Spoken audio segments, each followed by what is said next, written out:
Hi and welcome to Queen Pip Cards. This is Queen Pip with my quick tips. This time it's the first video in my technique series, and today we're looking at water and ink part 1, and I wanted to show you all of the exciting things that you can do and how to make some beautiful backgrounds using just water and ink. So I have here a piece of our watercolour cardstock, and I'm just going to get this really wet, and this is probably the first thing that people get wrong when they try and do anything with watercolouring. They don't get the paper or cardstock wet enough, and this watercolour cardstock will take an awful lot of water.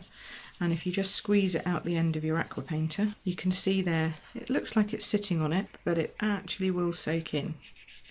And once it soaks in, this helps to allow the ink that you're going to put onto the cardstock to really move around and flow out through the fibres of the cardstock. So I'm also using our re-inkers. You can take it straight from one of the stamping pads if you press it into the lid.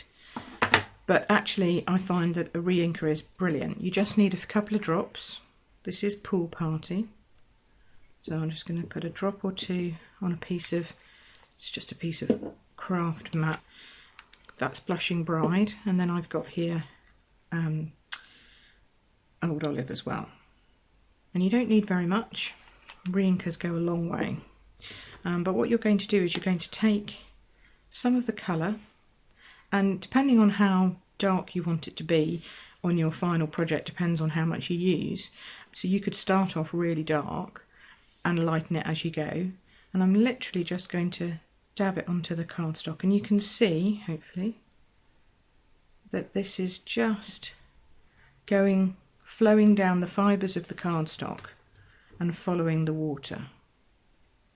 And it gives you this gorgeous watery effect. And if you want it a little bit stronger, you just bring more ink, and you can keep going, go back, add more ink.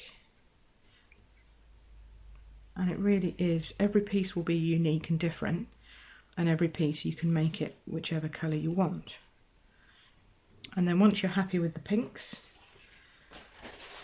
bit of kitchen towel just to clean off the ends, and then we're going to go in with our Pool Party. And what you find is that where there's water and there's ink, different colours that are meeting, in some cases it'll merge and in some cases it won't. And the areas where it doesn't merge, that's because the fibres of the paper have already been saturated as much as they possibly can with the ink.